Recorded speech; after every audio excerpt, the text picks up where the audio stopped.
So today and for the next few weeks, we're going to be hearing from the Gospel of Luke, and this section is kind of entitled, The Hard Sayings of Jesus. So buckle your seatbelts because these are not going to be easy. And as my dad always told me, nothing that's good or worthwhile is easy in life. So the three things I want to focus on are two either-or statements: few or many, fan or follower, and go or stay. So we start with few or many. So this has been a question for ages, from the time of Jesus and before. Today it remains and it will remain. Who will be saved and how many? Will it be a few or many?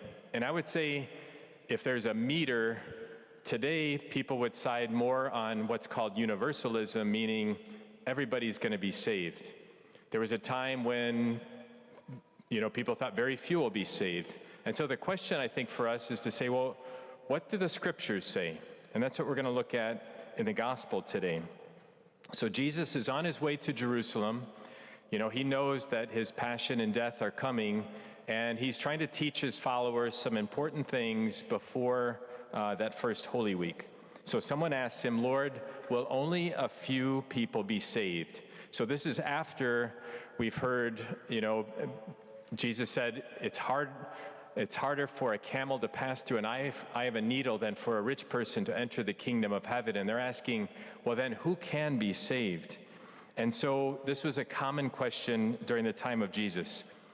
There's something in the Jewish writings called the Mishnah, which was put together around 200 AD, but what they wrote down was talked about before and during the time of Jesus.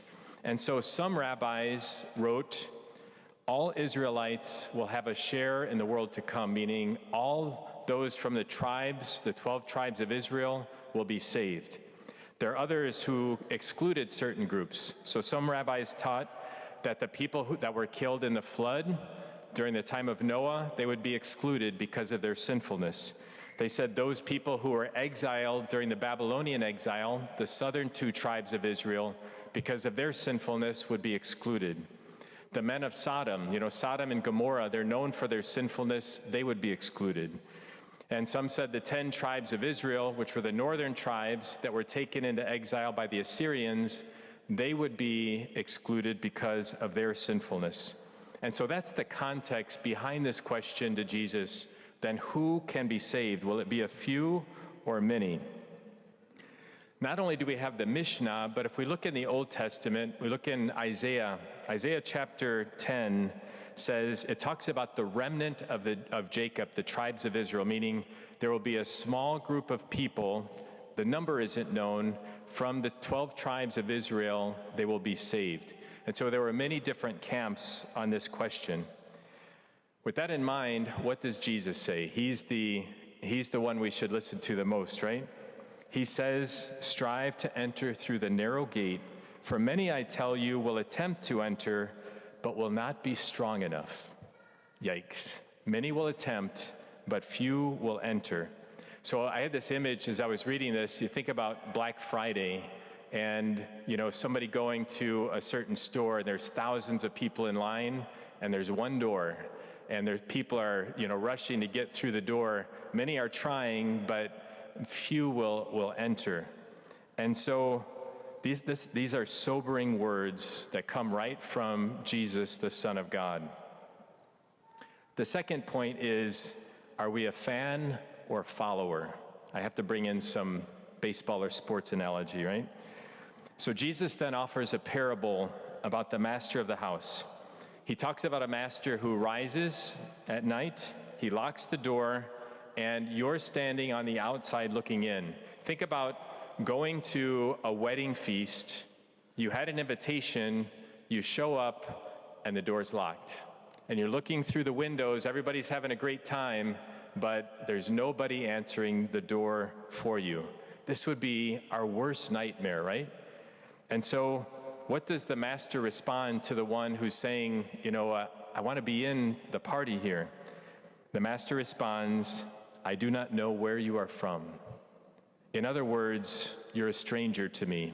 You're simply an acquaintance. I don't know you well. And they respond, but we ate and drank with you in the marketplace, and we heard you preach in the streets. We could say similar things today, right? But I went to Mass, and I did all the right things, I thought. But Jesus says to this person, he doesn't say this, but I'm paraphrasing, are you a fan or are you a follower? Think about what a fan is. Think about sports, for example. Somebody who's, we have that term fair-weathered fan, and then we have somebody who's truly all in. So a fan of Jesus would look like this. Maybe somebody who stays kind of at a distance spiritually. They seek the blessings and benefits of Jesus without any personal cost or commitment. A follower of Jesus is somebody who is all in, somebody who has surrendered their life to the will of God, somebody who's willing to pick up their cross daily, to deny themselves and to follow Jesus, to pursue Jesus as a disciple in this intimate, deep, transformative relationship that requires sacrifice and commitment, prayer, what we're doing now, loving God, loving neighbor, the commandments. And so followers are characterized by faithfulness, commitment, and dedication, where fans are often fickle, like those fair weather fans. When things get tough, we go the other way.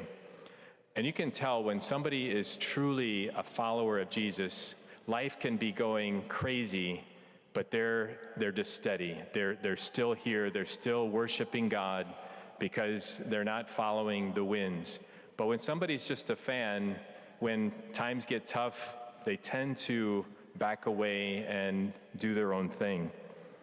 So we continue this gospel. Jesus says, I don't know where you're from. And then he says these difficult words, depart from me, you evildoers. Remember the hard sayings of Jesus.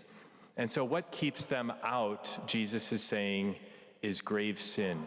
Grave sin. I'm not talking about taking a pencil from work, but I'm talking about sin that goes directly against what the Lord wants from us. And if we go back to the Mishnah, what those rabbis were saying about the people during Noah's time, the people during the exiles, Sodom and Gomorrah, their grave sin is what they were saying was keeping them out.